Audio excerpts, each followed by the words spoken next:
The ruling establishment has a lot of, they will stop at nothing to complete their toolkit of control, right? So one of the things that has been missing from the toolkit of total control has been quarantines and curfews, right? Mm-hmm. So now, welcome to the new world in America, where to get on a bus, to go through a subway station, if you think that the procedures at the TSA are onerous, right?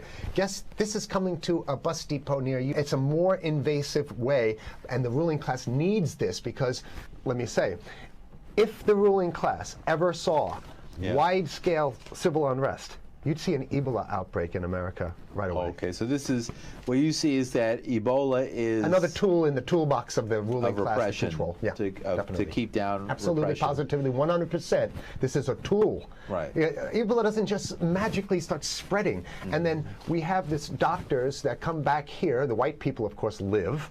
Mm-hmm. The two whites who got it survived. All the black people that get it die.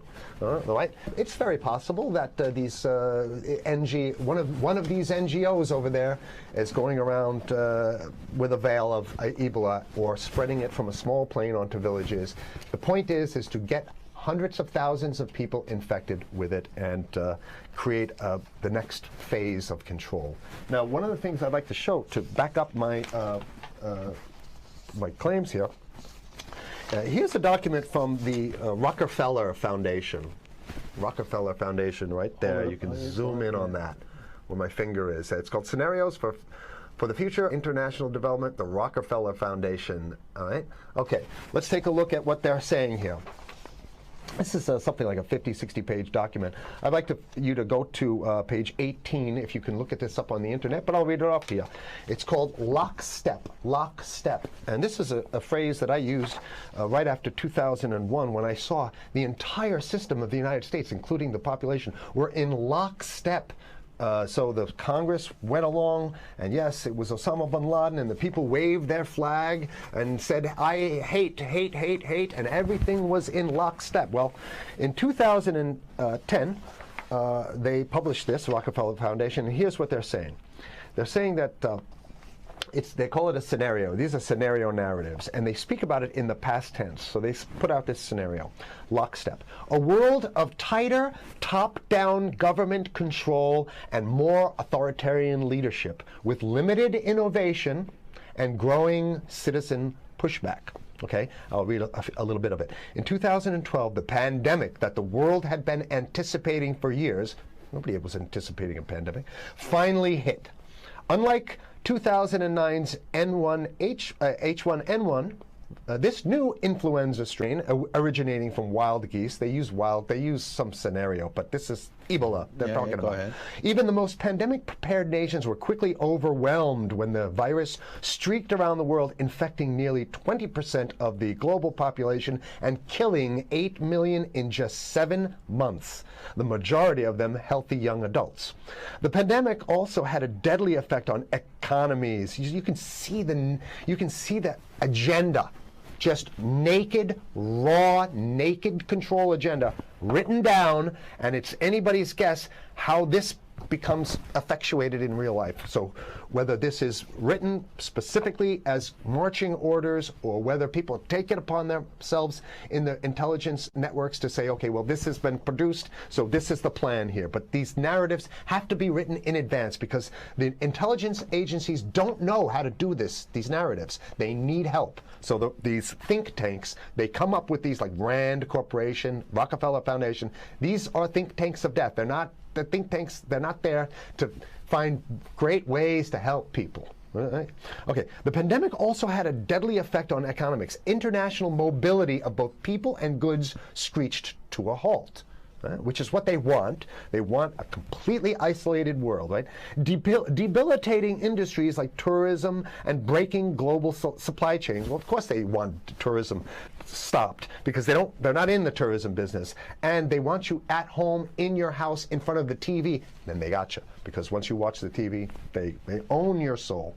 Even locally. Wait a second, we're on television. I mean commercial television, let's say. National. Even locally, normally bustling shops and offices sat empty for months. Okay, so I love how they talk about it in the past tense in 2010. Right? The pandemic blanketed the planet, though disproportionate numbers in Africa died. Southeast Asia and Central America, where the virus spread like wildfire. It sounds like the opening monologue of a disaster movie, right? Exactly. Now listen to, here's the good stuff now.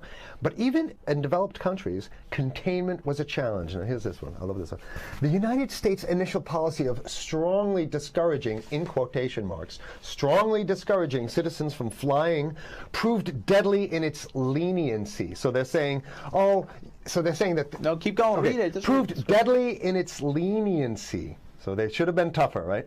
Accelerating the spread of the virus, not just within the United States, but across borders. However, a few countries did fare better. China in particular.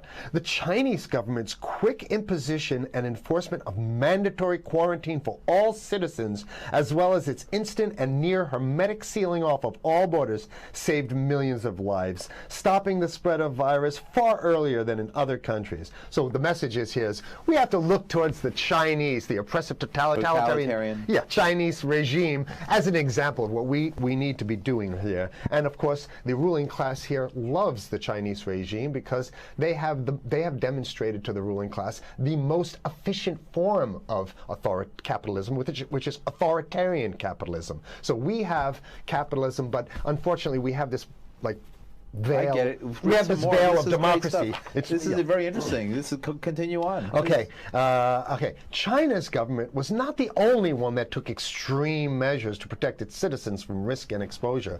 During the pandemic, national leaders around the world flexed their muscles, flexed their authority, and imposed airtight rules and restrictions. You can see the agenda. Okay, go. Okay. From the mandatory wearing of face masks to body temperature checks at the entries to communal spaces like that's what's happening right now. Yeah, but soon it's going to be like body. It'll be at the subway. Yeah, well, is that what you're saying? We'll be going through this in the subway to get on the buses and the subway, absolutely, things like that. And what this means though is don't think about having a cigarette, a joint on you, or I mean, basically you can't. This is a dragnet for everything. So if in order for you in other words, just like with stop and frisk, this is ultimate stop and frisk. This is the ultimate cavity stop and frisk, cavity search kind of thing. All right, so during the pandemic, national leaders around the world flex their authority. Now there's some good stuff. Listen to this. And even supermarkets, they want body checks at supermarkets. Okay, so basically what they're saying is they're building a system where every move you make, you got to go through them. You can't get food. Well, how about if you go to the farmer's market? Right. Here's the good stuff now. I mean, it just keeps getting better. Even after the pandemic faded, this more authoritarian control and oversight of citizens and their activities stuck and even intensified. That's the whole point. So they're going to get rid of... Did that happen already with 9/11? Of course. 9/11 was how many, 14 years ago, and we still have all these draconian rules. So they're going to put the body cavity USA searches Patriot in. And all That's right. Stuff. So in order to get to a supermarket, you got to have a body cavity search, and then when there's no more Ebola, well, you know what? We kind of like this way because we have a complete infrastructure of a control grid. In order to protect themselves from the spread of increasingly global problems, from pandemics and national terrorism to environmental crisis and rising poverty, leaders around the world took a firmer grip on power. Well, what the hell would rising poverty have anything to do with imposing strict citizen controls with face masks? Right? So they're very sloppy stuff here. At first, the notion of a more controlled world gained wide acceptance and approval. I'm sorry. Nobody likes this stuff. They're just saying it. No, I have to provide analysis. We only have 5 minutes left, so that's. Oh my God. Okay. Citizens willingly gave up some of their sovereignty and their privacy to more paternalistic states in exchange for greater safety and stability. I mean, that's just a complete naked contradiction to the famous saying that if you think you're going to give up a little bit of security, I mean, if you're going to give up your freedom for security, you're going to get neither. That's the long-standing thing. And here what they're doing is they're not even ashamed or embarrassed to absolutely say the exact opposite. They're saying, yes, we all want to give up our privacy and sovereignty for more stability and security and stability. So you don't get that. When you give it up like that, you get the shaft. Can you show us the cover again of what you were just reading? One more time, and then I have two more documents. Right, this is what we were reading here, and just zoom in a little bit so folks can see it. He'll zoom in, don't worry, you can relax. All right. And scenarios for the future of technology and international development. Okay, now I have two more documents. Keep it zoomed. We have the National Security Memorandum of December 10th, 1974. This is Henry Kissinger's brainchild. The National Security Memorandum number 200. You can look that up on your internet. I'll summarize it. He says that there's too many people, we got to get rid of the population. So to answer your question. Oh, from earlier. Yeah, he says, he used the word depopulation, which is different. Depopulation means killing people that already exist, and it's to get the minerals, because we need the minerals. And here's another one. The CDC has a patent on Ebola. They've patented it. Yeah? Right. So basically, if you want to get a cure for your Ebola, you got to go. It says it right up here, right? It says human Ebola virus species and compositions and methods thereof, and it's a patent. It's a patent. They patented the main strain plus something like 17 other strains of it. So they own it now, and I don't know how exactly you can own that, but apparently they've done the same thing. Yeah, I didn't think you could own a natural. Yeah, you can. I guess the main thing to finish off this show is this, that they want to get more control, more and it's going to be curfews and quarantines. So what I'm saying is that unless the American people start to get some new way to revolt, a new way to organize, new way to protest, unless we can break through the apathy, because that's what we have here, then it's going to be a slave state here. The ruling class doesn't seem to have too much resistance. They're getting everything on their Christmas shopping list, and they've been wanting quarantines and curfews for a long time. Now they got it. And if you want to live in a world where you're tricked into all this stuff because it's for your safety, right?